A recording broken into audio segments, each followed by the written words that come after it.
Friends, स्वागत है आपका हमारे यूट्यूब चैनल पर। फ्रेंड्स, आज हम करेंगे हिंदी साहित्य से संबंधित काल विभाजन और उसका नामकरण। ये Hindi master cadre, UGC NET, Hindi PGT, TGT, इन सब के लिए इम्पोर्टेंट है। इसमें से क्वेश्चन आते हैं हिंदी साहित्य से जो रिलेटेड एग्ज़ाम्स होते हैं उनमें। चलो स्टार्ट करते हैं। सबसे पहले करते हैं कि काल विभाजन के कौन कौन से आधार हो सकते हैं। काल विभाजन के कई आधार हो सकते हैं, जैसे कि कर्ता के आधार पर भी होते हैं काल विभाजन, प्रवृत्ति के आधार पर, विकासवादिता के आधार पर, सामाजिक सांस्कृतिक घटनाओं के आधार पर। कर्ता के आधार पर जैसे प्रसाद युग, भारतेंदु युग और द्विवेदी युग। प्रवृत्ति के आधार पर जैसे वक्ति काल, संत काव्य, सूफी काव्य, रीति काल, छायावाद और प्रगतिवाद। विकासवादिता के आधार पर कैसे होंगे, जैसे आदिकाल, आधुनिक काल, मध्यकाल। और सामाजिक तथा सांस्कृतिक घटनाओं के आधार पर कैसे होगा काल विभाजन, जैसे राष्ट्रीय धारा, स्वातंत्र्योत्तर काल, स्वच्छंदतावाद काल आदि। तो फ्रेंड्स, ये रहे कर्ता के आधार पर, जैसे जिनके नाम प्रसाद, जयशंकर प्रसाद के नाम पर प्रसाद युग, भारतेंदु के नाम पर भारतेंदु युग, महावीर प्रसाद द्विवेदी के नाम पर द्विवेदी युग। प्रवृत्ति जो उस युग की महान प्रवृत्ति थी उसके आधार पर, प्रमुख प्रवृत्ति थी उसके आधार पर जो नामकरण होते हैं वो होते हैं प्रवृत्ति के आधार पर। विकासवादिता के आधार पर जैसे आदिकाल, जैसे जैसे विकास होता गया उसी हिसाब से। और सामाजिक तथा सांस्कृतिक घटनाओं के आधार पर जैसे कौन सी घटना विशेष रही है, जैसे राष्ट्रीय धारा, स्वातंत्र काल, जैसे कौन सी धारा, सामाजिक या सांस्कृतिक घटना कौन सी प्रमुख रही है उस आधार पर। इसमें कौन कौन से बिंदु उल्लेखनीय होते हैं। देखो, जो काल विभाजन है वह सांस्कृतिक प्रवृत्तियों की समानता के आधार पर होना चाहिए। जैसे उस काल में जो साहित्यिक प्रवृत्तियां हैं वो जो होती हैं ज़्यादा से ज़्यादा सेम हो उसके आधार पर। जो कालों का नामकरण है यथासंभव मूल चेतना यानी कि प्रधान प्रवृत्ति को आधार बनाकर करना चाहिए। नेक्स्ट है युगों या कालों का सीमांकन मूल प्रवृत्तियों के आरंभ और समापन के अनुसार होना चाहिए। जैसे कि कौन सा युग या काल इस संवत से लेकर उस संवत तक वो आरंभ और समापन के जो है प्रवृत्ति के अकॉर्डिंग होना चाहिए। नेक्स्ट है काल की मूल प्रवृत्ति का निर्धारण प्रमुख ग्रंथों के आधार पर करना चाहिए। अब हम करेंगे काल विभाजन की किस इतिहासकार ने कौन सा काल विभाजन किया है, किस नाम से। देखो, हिंदी के प्रमुख इतिहासकारों द्वारा किए गए काल विभाजन। गारसा दत्तासी, शिव सिंह सेंगर ने काल विभाजन का कोई प्रयास नहीं किया। किन किन ने नहीं किया, गारसा दत्तासी और शिव सिंह सेंगर ने। नेक्स्ट है ग्रियर्सन ने अपनी पुस्तक the modern vernacular literature of Hindustan को 11 अध्यायों में विभक्त किया। प्रत्येक अध्याय एक कालखंड को व्यक्त करता है। इन्होंने लेखकों तथा कवियों का कालक्रम अनुसार वर्गीकरण किया है। जो वर्गीकरण किया है उसमें वैज्ञानिकता का अभाव है तथा अध्यायों की जो संख्या है वो अधिक होने से उसे काल विभाजन मानना उपयुक्त नहीं है। अब हम करेंगे कि इन्होंने किस किस नाम से काल विभाजन किया है।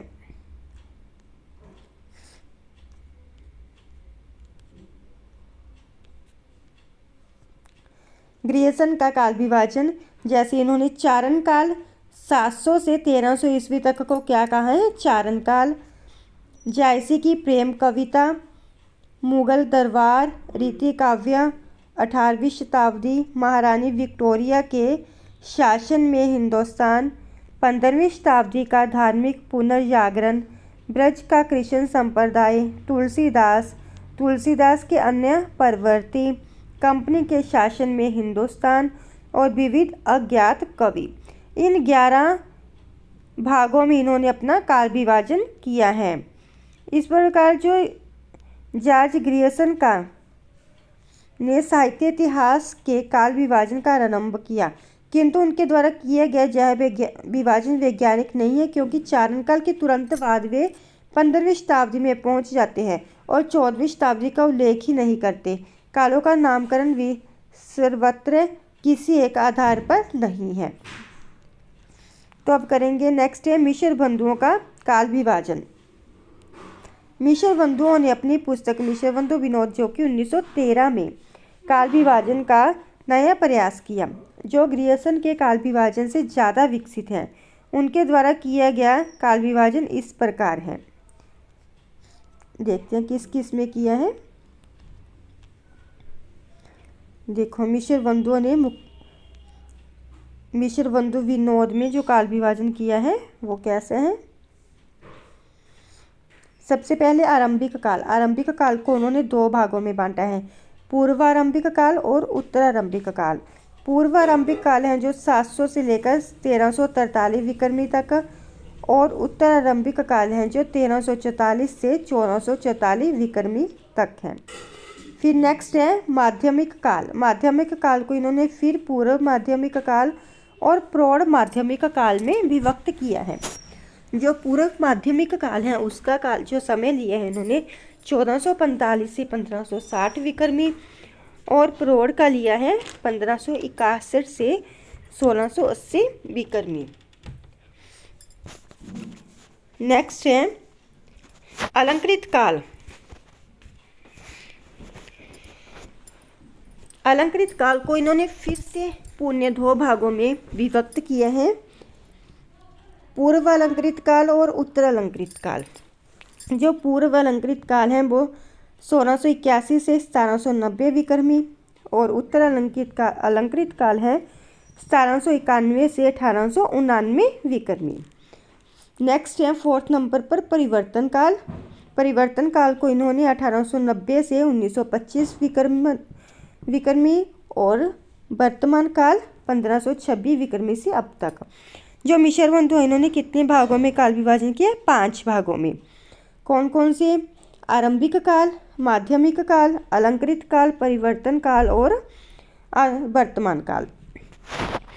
तो अब हम देखते हैं कि जो मिश्र बंधुओं ने काल विभाजन किया है उसमें कौन कौन सी त्रुटियां पाई गई हैं। कालखंडों के नामकरण में एक जैसी पद्धति नहीं अपनाई गई। आरंभिक, माध्यमिक, वर्तमान काल विकासवादिता के आधार पर है, तो अलंकृत काल आंतरिक प्रवृत्ति के आधार पर। नेक्स्ट है इस काल विभाजन का कोई सुस्पष्ट आधार नहीं है। थर्ड पॉइंट, हिंदी साहित्य के इतिहास का प्रारंभ है जो 700 विक्रमी मतलब 643 से मानकर हिंदी के अंतर्गत अपभ्रंश की रचनाओं को समेट लिया गया है। हिंदी साहित्य का प्रारंभ है जो 1000 ईस्वी के आसपास हुआ था, परंतु इन्होंने क्या किया, 643 ईस्वी से ही मान दिया, तो इसमें अपभ्रंश को भी शामिल कर लिया। परिवर्तन काल असंगत है तथा कालों की संख्या भी अधिक है। नेक्स्ट है इन्हीं न्यूनताओं को ध्यान में रखकर आचार्य रामचंद्र शुक्ल ने उक्त काल विभाजन पर व्यंग्य करते हुए लिखा है, सारे रचना काल को केवल आदि, मध्य, पूर्व, उत्तर इत्यादि खंडों में आंख मूंद कर बांट देना, यह भी न देखना कि किस खंड के भीतर क्या आता है और क्या नहीं, किसी वृत्त संग्रह को इतिहास नहीं बना सकता। जो इन्होंने मिश्र बंधुओं के जो इतिहास ग्रंथ है उसके बारे में लिखा है। किसने लिखा है? आचार्य शुक्ल ने।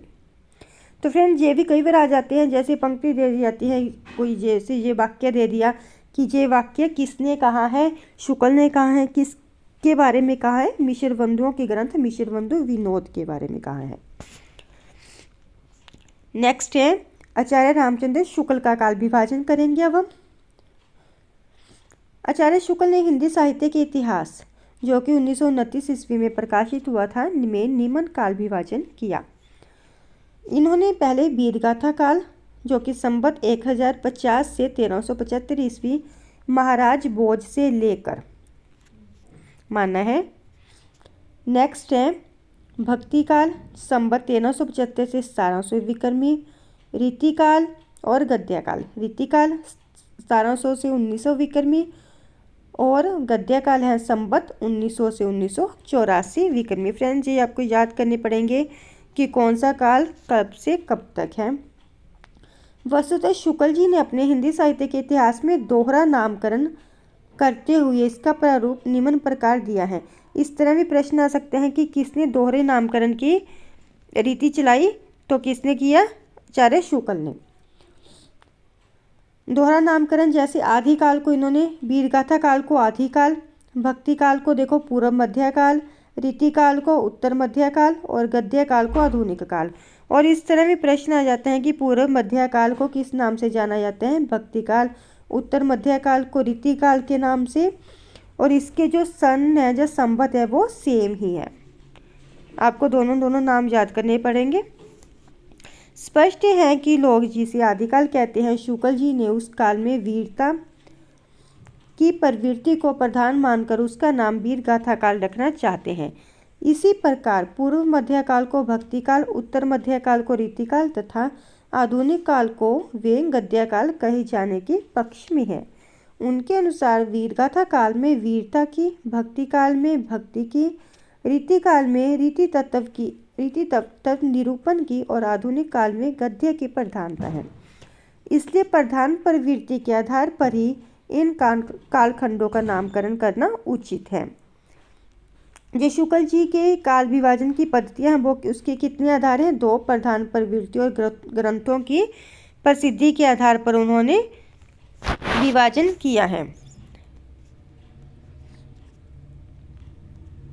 नेक्स्ट है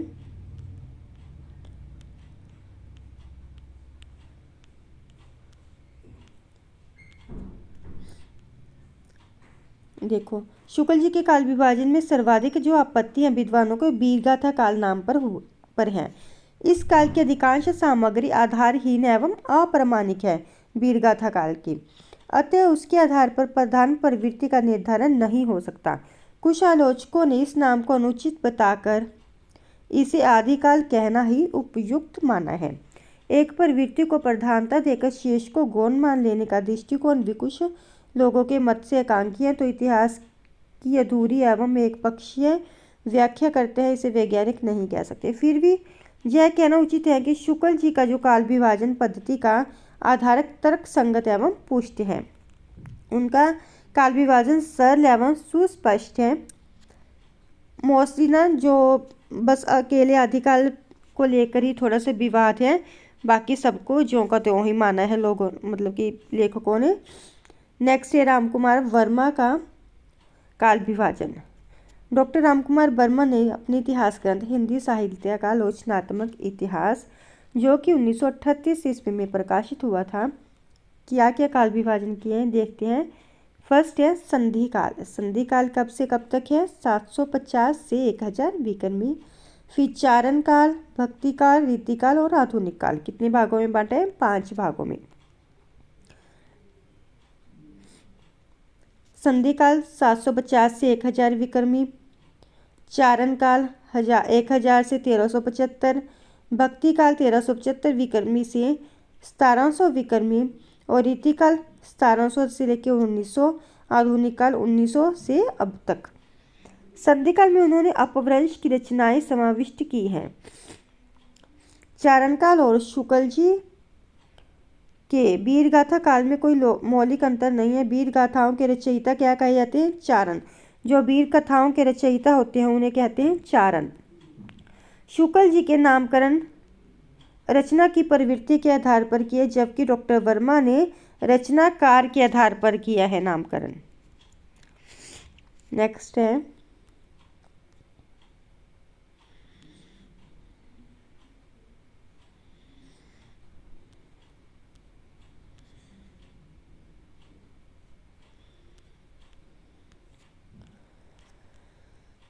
डॉक्टर गणपति चंद्रगुप्त का काल विभाजन। इन्होंने हिंदी साहित्य का वैज्ञानिक इतिहास, जो कि 1965 में प्रकाशित हुआ, में निम्न काल विभाजन किया। क्या क्या किया देखते हैं। इन्होंने 3 भागों में विभाजित किया है, प्रारंभिक काल, मध्यकाल और आधुनिक काल। जो प्रारंभिक काल है वो 1184 से लेकर 1350 ईस्वी तक माना है इन्होंने। और नंबर 2 पे है मध्यकाल। मध्यकाल को इन्होंने 2 भागों में विभक्त किए हैं, पूर्व मध्यकाल और उत्तर मध्यकाल। जो पूर्व मध्यकाल है उसका समय है 1350 से 1500 ईस्वी और उत्तर मध्यकाल को 1500 से लेकर 1857 ईस्वी। पूर्व मध्यकाल मतलब भक्तिकाल, उत्तर मध्यकाल रीतिकाल। और नेक्स्ट है आधुनिक काल। आधुनिक काल 1857 से लेकर 1965 ईस्वी तक माना है इन्होंने। डॉक्टर जी गणपति चंद्र गुप्त का यह भी मत है कि हिंदी के प्रारंभिक काल एवं मध्यकाल में 3 प्रकार का काव्य मिलता है: धर्माश्रित काव्य, राज्याश्रित काव्य और लोकाश्रित काव्य।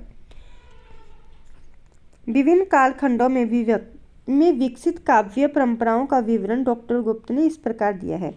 देखते हैं कि क्या क्या विवरण दिया है। जैसे प्रारंभिक काल में इन्होंने धार्मिक रास काव्य परंपरा और संत काव्य परंपरा को माना है, तो ये क्या है? धर्माश्रित काव्य। मध्यकाल में कौन कौन सी परंपराएं देखते हैं हम। संत काव्य परंपरा, पौराणिक गीति परंपरा, पौराणिक प्रबंध काव्य परंपरा, रसिक भक्ति काव्य परंपरा, मैथिली गीति परंपरा, ऐतिहासिक रास काव्य परंपरा, ऐतिहासिक चरित काव्य परंपरा, ऐतिहासिक मुक्तक काव्य परंपरा, शास्त्रीय मुक्तक परंपरा। तो ये क्या है? राज्य आश्रित काव्य, धर्म आश्रित काव्य है।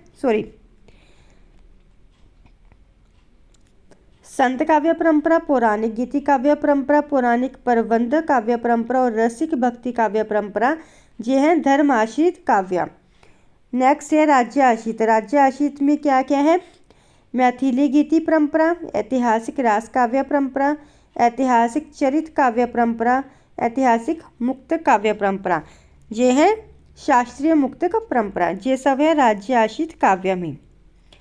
और लोकाश्रित काव्य में क्या क्या आते हैं? रोमांसिक कथा काव्य परंपरा और स्वच्छंद प्रेम काव्य परंपरा, ये आते हैं लोकाश्रित काव्य में। तो फ्रेंड्स, ये रहे आज के वीडियो, जिसमें आज हमने किया है काल विभाजन और उनका नामकरण कि कौन से लेखक ने किस नाम से काल विभाजन किया है। फिर मिलते हैं नेक्स्ट वीडियो में और महत्वपूर्ण जानकारी के साथ। प्लीज़ वीडियो अच्छी लगी हो तो चैनल को ज़रूर सब्सक्राइब कर लेना, वीडियो को लाइक और शेयर कर देना ताकि बाकी फ्रेंड्स तक भी ये वीडियो पहुंच सके। फिर मिलते हैं नेक्स्ट वीडियो के साथ। Thank you.